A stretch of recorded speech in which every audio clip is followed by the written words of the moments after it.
இன்னும் எத்தனை அமைச்சர் ஜெயிலுக்கு போக போறாங்கன்னு தெரியல. கெஜ்ரிவால் இன்னைக்கு போவாரா, நாளைக்கு போவாரா, மத்தியானம் போவாரா அப்படிங்கிற மாதிரி நிலைமை இருக்குது. அப்ப இடி அமலாக்கத்துறை என்பது திட்டமிட்டு அமலாக்கத்துறையில வேலை பார்க்கிற பியூன் முதற்கொண்டு கோடீஸ்வரனா போயிட்டானுங்க.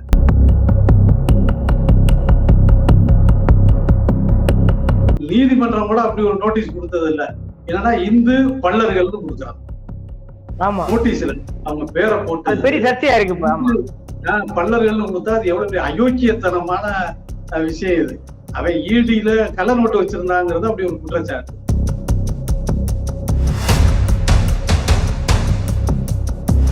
ஈடி அப்படிங்கிறது ஆட்சியாளர்கள் கையில வைத்திருக்கிற ஈட்டி, பாதுகாப்பு ஈட்டி மாதிரி அவங்க எதிர்கட்சிக்காரனை குத்துறதுக்கு மட்டும்தான் பயன்படுத்துறாங்க. நீங்க சேலத்துல பாத்தீங்கன்னா பிஜேபி மாவட்ட செயலாளர் சொன்னாரு,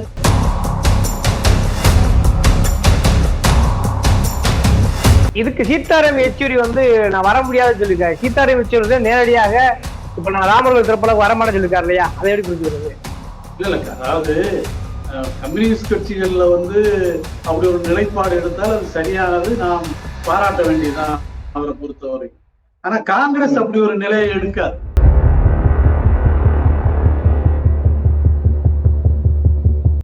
இவர் நரசிம்மராவை பொறுத்தவரை அது மாதிரி எந்த வேலையும் செய்யல.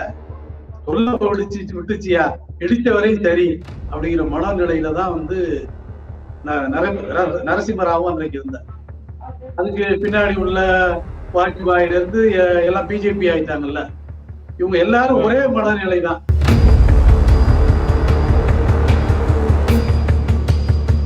பிஜேபி பொறுத்தவரை இந்த பியூர் அரசியல் தான், 100% அரசியல் தான்.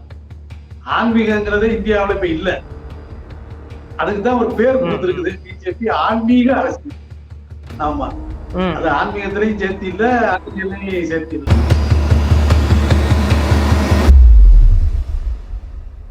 திராவிட முன்னேற்ற கழகத்தினுடைய கூட்டணி கட்சியாக இருக்கிற இந்திய கம்யூனிஸ்ட் கட்சி, மார்க்சிஸ்ட் கம்யூனிஸ்ட் கட்சி, அதே போல் தமிழக வாழ்வுரிமை கட்சி சகோதரர் வேல்முருகன் தலைமையிலான அமைப்பு, இவர்கள் எல்லோரும் இந்த பதவி உயர்வை கண்டித்திருக்கிறார்கள். அது பத்திரிகையிலே அறிக்கை. இப்பொழுது என்ன நடந்திருக்கிறது என்று சொன்னால், ஆணையம் யாரை மிக முக்கியமாக குற்றம் சாட்டியதோ அவருக்கு பதவி உயர்வு கொடுத்திருக்கு. 50 ஆண்டு காலத்திலே போடப்பட்ட ஆணையங்களிலே மிகச் சரியான ஒரு ரிப்போர்ட்டை, அறிக்கையை தாக்கல் செய்தது இந்த ஆணையம் மட்டும்.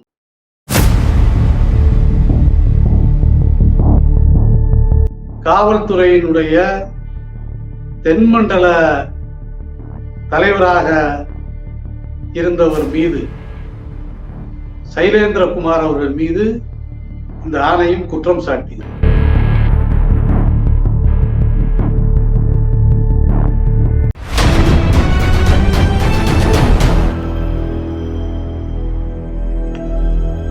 அறக்கழகம் பார்வையாளருக்கு வணக்கம். இன்னைக்கு நம்ம சந்திக்கிற அரசியல் ஆளுமை மக்கள் ஜனநாயக கட்சியின் மாநில தலைவர் திரு ஷெரீப் அவர்கள். வணக்கம் தோழர். வணக்கம். வணக்கம் வணக்கம். குறிப்பா நம்ம தமிழ்நாட்டு ஒரு கொடூரமான நிகழ்வுல நம்ம தூத்துக்குடி துப்பாக்கி சூட யாராலையும் மறுக்க முடியாது. அதற்கு காரணமாக இருந்த ஒரு முக்கியமான அதிகாரி யாருன்னா சைலேஷ்குமார். அவருக்கு பதவி உயர்வு கொடுக்கப்பட்டிருக்கிறது. இதை விமர்சித்து நீங்க பல இடங்கள்ல கண்டனம் தெரிவிச்சிருக்கீங்க. இதை எப்படி பாக்குறீங்க? முதல்ல, அதாவது கடந்த காலங்கள்ல ஒரு துப்பாக்கி சூடு நடைபெற்றாலோ அல்லது காவல்துறையில் ஒரு தவறு நடந்து விட்டாலோ காவல்துறை அதிகாரிகள் கொஞ்சம் அச்சப்படுவார்கள். ஏதாவது பிரச்சனை வந்துட்டா என்ன செய்யுது அப்படின்னு சொல்லி. இனிமே என்ன நினைப்பாங்கன்னா, நம்ம என்ன தப்பு பண்ணாலும் நமக்கு பதவி உயர்வு உண்டு, நம்ம டிஜிபி ஆயிடலாம் அப்படிங்கிற மனோநிலை, சிந்தனை காவல்துறை அதிகாரிகளிடத்திலே இனி வருங்காலத்திலே வந்துவிடும். ஒண்ணு.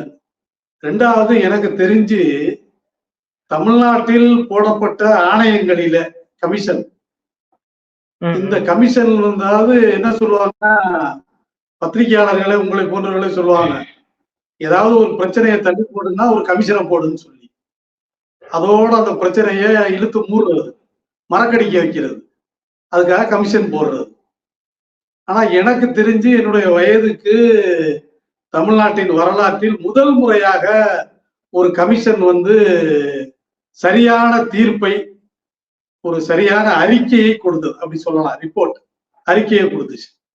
அப்படி ஒரு அறிக்கை என்னன்னா, நம்முடைய நீதிபதி அருணா ஜெகதீசன் அவர்கள் தலைமையிலான அந்த குழு, அந்த கமிஷன் தான் ஒரு சரியான பார்வையோடு ஒரு அறிக்கையை அரசாங்கத்துக்கு கொடுத்து. இந்த ஆணையம் கடந்த ஆட்சி காலத்திலே அமைக்கப்பட்டது. உங்களுக்கு தெரியும், தூத்துக்குடி துப்பாக்கி சூடு, அதுல 13 பேர் படுகொலை செய்யப்பட்டார்கள்.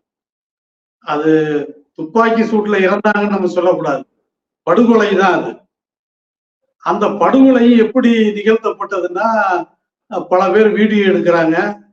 சினிமா கதாநாயகன் மாதிரி ஒருத்தர் யூனிஃபார்ம் போடாம ஒரு வேன் மேல ஏறி நின்றுகிட்டு, இந்த ஜேம்ஸ் பாண்ட் சினிமாக்கள்ல வர்ற மாதிரி படபடப்படான்னு சுட்டார். அப்படி ஒரு நிகழ்ச்சி தமிழ்நாட்டின் வரலாற்றுல நடந்ததா எனக்கு தெரியல. ஏன்னா கடந்த காலங்கள்ல பாத்தீங்கன்னா விவசாயிகள் மீது நாராயணசாமி நாயுடு சங்கம் வச்சிருந்த காலத்துல எல்லாம் திருச்சியில துப்பாக்கி சூடு நடந்துச்சு. அப்புறம் தேவாரம் காலத்துல தர்மபுரியில நக்சலைட்டுகள் என்று சொல்லி பலர் சுட்டுக் கொல்லப்பட்டார்கள் எம்ஜிஆர் காலத்துல. அப்படி எனக்கு தெரிஞ்சு வரலாற்றுல பொதுமக்கள் மீது யாரும் அப்படி ஒரு துப்பாக்கி சூடு நடத்தினது இல்லை. இப்ப ரவுடிகள் மேல துப்பாக்கி சூடு நடத்துறாங்க. அதே மாதிரி வெள்ளைத்துறை போன்றவர்கள் வீரமணி போன்றவர்களை சுட்டு கொண்டாங்க. அதனால அவருக்கு கொஞ்சம் பதவி எஸ்ஐயா இருந்தவர் ஏடிஎஸ்பி ஆகி ரிட்டையர் ஆனார். அப்புறம் வீரப்பன் கொலை வழக்கு, வீரப்பனை சுட்டுக் கொண்டவங்க. பல்வேறு அரசியல் கட்சிகளுடைய கோரிக்கைகள், இந்த கோரிக்கைகள் எல்லாம் அன்றைய முதல்வராக இருந்த எடப்பாடி பழனிசாமி அவரிடத்திலே கொண்டு செல்லப்பட்டு அவர்கள் அருணா ஜெகதீசன் அவர்கள் தலைமையில ஒரு ஆணையத்தை அமைத்தார். நான் ஏற்கனவே சொன்னது போல கடந்த ஆட்சி காலத்திலே, கடந்த ஒரு 50 ஆண்டு காலத்திலே போடப்பட்ட ஆணையங்களிலே மிகச் சரியான ஒரு ரிப்போர்ட்டை, அறிக்கையை தாக்கல் செய்தது இந்த ஆணையம் மட்டும். காவல்துறையினுடைய தென்மண்டல தலைவராக இருந்தவர் மீது, சைலேந்திரகுமார் அவர்கள் மீது இந்த ஆணையம் குற்றம் சாட்டியது. குறைந்தபட்சம் இந்த காவல்துறை அதிகாரிகள் மீது நடவடிக்கை எடுத்திருக்க வேண்டும். கடந்த சட்டமன்ற தேர்தலிலே திராவிட முன்னேற்ற கழகம் தூத்துக்குடி மக்களிடத்திலே வாக்கு கேட்ட போது இந்த துப்பாக்கி சூட்டுக்கு காரணமானவர்கள் மீது கடுமையான நடவடிக்கை எடுப்போம், அவர்களுக்கு தண்டனை கொடுப்போம் என்றெல்லாம் வாக்குறுதிகளை கொடுத்தது. இப்பொழுது என்ன நடந்திருக்கிறது என்று சொன்னால், ஆணையம் யாரை மிக முக்கியமாக குற்றம் சாட்டியதோ அவருக்கு பதவி உயர்வு கொடுத்திருக்கிறது. அதுல சிலர் கேட்கலாம், காவல்துறையிலே பதவி உயர்வு என்பது சரியான விஷயம் தானே, குறிப்பாக ஐபிஎஸ் அதிகாரிகளுக்கு இந்த பதவி உயர்வு நியாயம் தானே என்று கூட சிலர் கேட்கலாம். எது நியாயமாகும் என்றால், நேர்மையான முறையிலே பணிபுரிந்து அதற்கு பின்னால அவர்களுக்கு பதவி உயர்வு கொடுக்கப்பட்டால் அது சரியானது. ஆனால் குற்றவாளி கூண்டிலே நிறுத்தப்பட வேண்டிய ஒருவரை இவர்தான் தவறு செய்தவர் என்று அரசால் நியமிக்கப்பட்ட அதிகாரமிக்க ஆணையம் சொன்னதற்கு பின்னாலே அவருக்கு பதவி உயர்வு என்பது கேலிக்கூத்தான விஷயமாக நான் கருதுகிறேன். இது நான் மட்டுமல்ல, திராவிட முன்னேற்ற கழகத்தினுடைய கூட்டணி கட்சியாக இருக்கிற இந்திய கம்யூனிஸ்ட் கட்சி, மார்க்சிஸ்ட் கம்யூனிஸ்ட் கட்சி, அதே போல் தமிழக வாழ்வுரிமை கட்சி சகோதரர் வேல்முருகன் தலைமையிலான அமைப்பு, இவர்கள் எல்லோரும் இந்த பதவி உயர்வை கண்டித்திருக்கிறார்கள். அது பத்திரிகையிலே அறிக்கையாக வந்திருக்கிறது. அதேபோல் தூத்துக்குடி மக்கள் ஸ்டெர்லைட்டுக்கு எதிரான ஒரு மிகப்பெரிய போராட்டத்தை நடத்தி 13 பேரை காவு கொடுத்த, அதுல இளம் பெண்கள், இளைஞர்கள், வேடிக்கை பார்க்க போனவர்கள், சமூக அக்கறையோடு அந்த போராட்டத்திலே கலந்து கொண்டவர்கள், இப்படி 13 பேர் அதிலே படுகொலை செய்யப்பட்டார். குறைந்தபட்ச நியாயம் தேவை என்பதுதான் எங்களை போன்றவருடைய கோரிக்கை, வேண்டுகோள். அந்த குறைந்தபட்ச நியாயத்தை இந்த அரசு வழங்கும் என்று நாங்கள் எதிர்பார்த்தோம். ஆனால் இந்த அரசு அந்த நியாயத்தை வழங்காமல் குற்றவாளி கூண்டில நிறுத்தப்பட வேண்டியவர்களுக்கு பதவி உயர்வு என்கிற ஒரு பரிசை கொடுத்திருக்கு. அப்படியானால் எதிர்காலத்தில காவல்துறையிலே உள்ளவர்கள், தவறு செய்தவர்கள், அப்பாவி மக்களை பாதிப்புக்கு உள்ளாக்கியவர்கள், துப்பாக்கி சூடு நடத்தியவர்கள், சட்டவிரோதமாக தடியடி நடத்தியவர்கள், இவர்கள் எல்லாம் என்ன நினைப்பார்கள் என்றால், எதிர்காலத்தில் நாம் என்ன தவறு செய்தாலும் நமக்கு பதவி உயர்வு உண்டு, நாம் டிஜிபி அந்தஸ்து நமக்கு உண்டு, நமக்கு சம்பள உயர்வு உண்டு என்று எண்ணினார்கள் என்றால் தமிழ்நாட்டிலே என்ன நடக்கும்? ஜனநாயகத்துக்கு மிகப்பெரிய ஆபத்து நடக்கும். அதுதான் உண்மை. எனவே இதற்கு மாற்றாக ஒரு அரசை நாம் கொண்டு வர வேண்டும் என்பதுதான் தேர்தலில் வாக்களித்து அரசை மாற்றுகிற ஒரு நிலை. ஆனா கடந்த ஆட்சியில எப்படி காவல்துறை இருந்ததோ அப்படித்தான் இந்த ஆட்சியிலையும் காவல்துறை இருக்கு. நீங்க அவங்க கூட்டணி கட்சி தான் மனிதநேய மக்கள் கட்சி, அவர்களும் விடுதலை சிறுத்தைகளும் அவங்களும் கூட்டணி கட்சி தான். 2 பேரும் இணைந்து ஒரு ஆர்ப்பாட்டத்தை தாம்பரத்தில் நடத்துகிறார். அந்த ஆர்ப்பாட்டத்திலே காவல்துறை அத்துமீறி பெண்கள் உள்ளிட்டோரை கடுமையாக தாக்கி வேனில் ஏற்ற காட்சியெல்லாம் நாம் தொலைக்காட்சிகளிலே, ஊடகங்களிலே பார்க்கிறோம். எனவே நேற்றைக்கு நடந்ததுதான் இன்றைக்கு நடக்கிறது. இன்றைக்கு நடப்பதுதான் நாளைக்கு நடக்கும் என்றால் எதற்கு மாற்று அரசு? புரியுது. அதாவது இன்னொரு முக்கியமான கேள்வி என்னன்னா, இப்ப குறிப்பாக பாபர் மசூதி இடிக்கப்பட்டு அங்க ராமர் கோயிலும் கட்டப்படுகிறது. இப்ப 24ஆம் தேதி வந்து எல்லா கட்சி அலைவர்களுக்கும் அழைப்பு விடுக்கப்பட்டிருக்கிறது. அது ஒரு பக்கம் இப்ப பெரும் பேசு பொருளாக மாறிக்கொண்டிருக்கிறது. ராகுல் காந்தியோட போவார் போல் தெரிகிறது. இந்த ராமர் கோயில் கட்டுற விஷயத்த ஆன்மீகமா பார்ப்பதா, அரசியலாக பார்ப்பதா? அதாவது பிஜேபி பொறுத்தவரை எதுவும் ஆன்மீகம் கிடையாது. பிஜேபியை பொறுத்தவரை அந்த பியூர் அரசியல் தான், 100% அரசியல் தான். ஆன்மீகங்கிறதே இந்தியாவில் இப்ப இல்ல. அதுக்குதான் ஒரு பேர் கொடுத்திருக்குது, பிஜேபி ஆன்மீக அரசியல். ஆமா, அது ஆன்மீகத்திலையும் சேர்த்து இல்ல, அரசியலையும் சேர்த்து இல்ல. அப்ப ஆன்மீக அரசியல் என்று பிஜேபி பேர் கொடுத்தது, பேர் சொல்லி இருக்குது. இப்ப என்ன வந்து எதிர்கட்சிகளுக்கு சிக்கல்னா, அந்த கோயில் திறப்பு விழாவுக்கு போனேன்னா ராமனுக்கு எதிரின்றானுங்க, கோயில் திறப்பு விழாவுக்கு போகலன்னா இந்துக்களுக்கு எதிரிமா. அப்ப காங்கிரஸ் பொறுத்தவரை காங்கிரஸ் ஒரு மென்மையான இந்துத்துவா, பிஜேபி அதிதீவிர இந்துத்துவான்னா காங்கிரஸ் ஒரு மென்மையான இந்துத்துவம். அதனால ஒரு ரெண்டுக்குள்ள பெரிய வித்தியாசம் எல்லாம் இல்ல. ராகுல் காந்தி போவாரு, ஏன்னா அவர் வந்து நானு கவுல் பிராமணன் தான் பூணுல தூக்கி காமிச்சவர் தான், நானும் பிராமணன், ஏன்னா வேற யாரும் வேற எதுவும் சொல்லிடக்கூடாதுல்ல அப்படிங்கிறதுக்காக இந்த கற்பை நான் கற்புள்ளவா அப்படின்னு சிலர் சொல்லிக்கிற மாதிரி, ஏன்னா நம்ம கற்பை நிரூபிக்க வேண்டிய கட்டாயத்திலே இப்ப காங்கிரஸ் கட்சி இருக்கு. இப்ப கற்பை நிரூபிப்பது அப்படின்னா காங்கிரஸை பொறுத்தவரையும் நாங்களும் இந்துத்துவா தான், இந்துத்துவாவுக்கு எதிரானவர்கள் இல்லை, இது காங்கிரஸ் நிரூபிக்க வேண்டிய அவசியத்துல கட்டாயத்திலே இருக்கு. அவர்களுக்கு இது ஒரு டெஸ்ட் பரீட்சை தான். வந்து இந்த நாட்டுல ஜனநாயக சக்திகள், முற்போக்கு சக்திகள்லாம் வந்து ஒரு விஷயத்தை உணர்ந்து கொள்ளணும். பிஜேபி வேறு காங்கிரஸ் வேறு எல்லாம் நினைக்காதீங்க. காங்கிரஸ்ல இருந்தவன் தான் பிஜேபிக்கு போறான், பிஜேபியில இருந்தவன் தான் காங்கிரஸ்ல இருக்கான். அதனால காங்கிரஸ் வேறு பிஜேபி வேற எல்லாம் இல்ல, பாபர் மசூதி இடிப்பதற்கு காரணமாக இருந்த கட்சி காங்கிரஸ் தான். காங்கிரஸ் நினைத்திருந்தால், நரசிம்மராவ் நினைத்திருந்தால் அன்றைக்கு அதை தடுத்திருக்கலாம். அந்த ஆட்சியை, கல்யாண் சிங் ஆட்சியெல்லாம் தூக்கி விட்டு எறிஞ்சிருக்கலாம். ஆனா இவர் நரசிம்மராவை பொறுத்தவரை அது மாதிரி எந்த வேலையும் செய்யல. சொல்ல விட்டுச்சியா, இடித்தவரையும் சரி அப்படிங்கிற மனநிலையில தான் வந்து நரசிம்மராவும் அன்றைக்கு இருந்தார். அதுக்கு பின்னாடி உள்ள வாஜ்பாயில இருந்து எல்லாம் பிஜேபி ஆயிட்டாங்கல்ல. இவங்க எல்லாரும் ஒரே மனநிலை தான். நீங்க யாருக்கும் வித்தியாசமான ஒரு மனநிலை என்பது இல்லை. எனவே பாபர் மசூதியை பொறுத்தவரை காங்கிரஸ், பிஜேபி ரெண்டும் நிலைப்பாடும் ஒண்ணு. அதே மாதிரி நீங்க காஷ்மீர் ஆர்டிகல் 370 ரெண்டு பேருடைய நிலைப்பாடு ஒண்ணுதான்.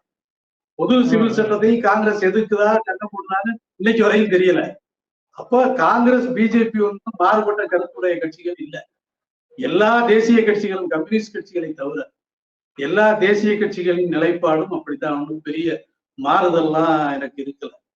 10% இது முற்படுத்தப்பட்டவருக்கான இடஒதுக்கீடுக்கு காரணம் காங்கிரஸ் ஒண்ணு. நீங்க வந்து அது பெரிய பாதிப்புக்கு உள்ளாவர்கள் யாருன்னு பார்த்தா தலித்துகள் தான் அதிகபட்சம்.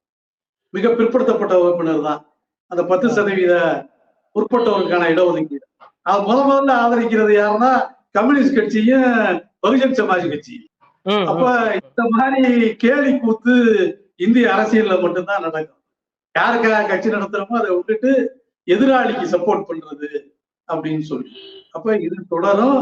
பாபர் மசூதியை இதுக்கு சீதாராம் யெச்சூரி வந்து நான் வர முடியாதுன்னு சொல்லிருக்காரு. சீதாராம் யெச்சூரி வந்து நேரடியாக இப்ப நான் ராமர்கள் திறப்பளவுக்கு வரமாட்டேன்னு சொல்லிருக்காரு இல்லையா? அதை எப்படி புரிஞ்சுக்கிறது? இல்ல, அதாவது கம்யூனிஸ்ட் கட்சிகள்ல வந்து அப்படி ஒரு நிலைப்பாடு எடுத்தால் அது சரியானது, நாம் பாராட்ட வேண்டியதுதான் அவரை பொறுத்தவரை. ஆனா காங்கிரஸ் அப்படி ஒரு நிலையை எடுக்காது.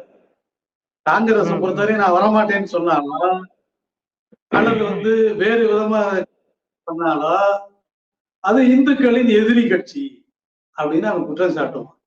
தெரிந்தோ தெரியாமலோ அதற்கு துணை போனவர்கள் இன்றைக்கு வந்து புலிவாலை பிடிச்ச நாயர் கதைன்னு சொல்லுவாங்கல்ல, அதான் காங்கிரஸ் நிலை. விட்டாலும் கடிக்கும், விடலைன்னாலும் கடிக்கும். அதனால காங்கிரஸ்க்கு வந்து வேற வழி இல்லை, போய்தான் தீர்வாங்க. காங்கிரஸை பொறுத்தவரைக்கும் தென்னாட்டுல ஒரு வேஷம் போடும், வடநாட்டுல ஒரு வேஷம் போடும். வடநாட்டுல போட்ட வேஷம் தெரிஞ்சதுனாலதான் இன்னைக்கு வடநாடு முழுக்க வந்து தோற்று போய் நிற்கிறது. தென்னாட்டுலயும் வந்து தன்னுடைய கொள்கை மாற்ற வந்து மறுபடியும் அதை செஞ்சுச்சுன்னா இங்கேயும் தோற்று போயிடும். இதை காங்கிரஸ் உணர்ந்து கொள்ள வேண்டும், காங்கிரஸ் தலைவர்கள் புரிந்து கொள்ள வேண்டும். ஓகே, கெஜ்ரிவால் வந்து இதுல என்ன நிலைப்பாடு இருப்பாரு? ஏன்னா கெஜ்ரிவாலுக்கு வந்து பாத்தீங்கன்னா இடி மூலமாக ஒரு செக் வைத்திருக்கிறார்கள். அநேகமாக இந்த கைது செய்யப்படலாங்கிற செய்தி வெளிவருது. இதை எப்படி சேர்த்து பாக்குறீங்க நீங்க? இடி அப்படிங்கிறது வந்து ஆட்சியாளர்கள் கையில வைத்திருக்கிற ஈட்டி, பாதுகாப்பு ஈட்டி மாதிரி. அவங்க வந்து எதிர்கட்சிக்காரனை குத்துறதுக்கு மட்டும்தான் பயன்படுத்துறாங்க. நீங்க சேலத்துல பாத்தீங்கன்னா பிஜேபி மாவட்ட செயலாளர் சொன்னார்னு 2 விவசாயிகள் மேல வந்து நோட்டீஸ் கொடுக்குறான். அது எனக்கு தெரிஞ்சு இந்திய வரலாற்றிலேயே நீதிமன்றம் கூட அப்படி ஒரு நோட்டீஸ் கொடுத்தது இல்லை. என்னன்னா இந்து பள்ளர்கள்னு கொடுக்குறான் நோட்டீஸ்ல, அவங்க பேரை போட்டு பெரிய சர்ச்சையா இருக்கு. பள்ளர்கள்னு கொடுத்தா அது எவ்வளவு பெரிய அயோக்கியத்தனமான விஷயம் இது. அவன் ஈடியில கள்ள நோட்டு வச்சிருந்தாங்கிறது அப்படி ஒரு குற்றச்சாட்டு. பிஜேபியினுடைய மாவட்ட செயலாளர் அதை கொடுக்குறாரு. அவர் அந்த நிலத்தை கைப்பற்றலாம்னு முயற்சி பண்றாரு. ஆனா அதை விட்டுட்டு அவங்கள இப்படி ஒரு நோட்டீஸ் கொடுக்குறாங்க. அப்ப ஈடி என்பது எதிர்கட்சிகளை ஒழித்து கட்டுவதற்காக மோடி கையில எடுத்திருக்கிற ஈட்டி. அந்த ஈட்டி வந்து எதிர்கட்சிக்காரங்களை மட்டும்தான் குத்துது. அதுவும் பாத்தீங்கன்னா வரிசையா அங்க டெல்லியில ஒரு அமைச்சர் பர்மனண்டா உள்ள இருக்காரு. இங்க பாத்தீங்கன்னா தமிழ்நாட்டுல ஒரு அமைச்சர் நிரந்தரமா ஜெயில இருக்காரு. இன்னும் எத்தனை அமைச்சர் ஜெயிலுக்கு போக போறாங்கன்னு தெரியல. கெஜ்ரிவால் இன்னைக்கு போவாரா, நாளைக்கு போவாரா, மத்தியானம் போவாரா அப்படிங்கிற மாதிரி நிலைமை இருக்குது. அப்ப இடி அமலாக்கத்துறை என்பது திட்டமிட்டு, அமலாக்கத்துறையில வேலை பார்க்கிற பியூன் முதற்கொண்டு கோடீஸ்வரனா போயிட்டானுங்க இன்னைக்கு. அது யாருக்கு வேணாலும் நோட்டீஸ் கொடுக்கலாம், யாரை வேணாலும் கூப்பிடலாம், கொள்ளையடிக்கலாம் அப்படிங்கிற நிலைமை. அது அரசுகளை பொறுத்தவரை காவல்துறை மூலமாகவோ இடி மூலமாகவோ இது போன்ற நிகழ்வுகளை தொடர்ந்து நடத்தினால் மக்கள் இதற்கு எதிராக கொதித்தெழுகிற ஒரு சூழல் வந்துடும். நீங்க அரபு வசந்தம்னு கேள்விப்பட்டிருப்போம்மா.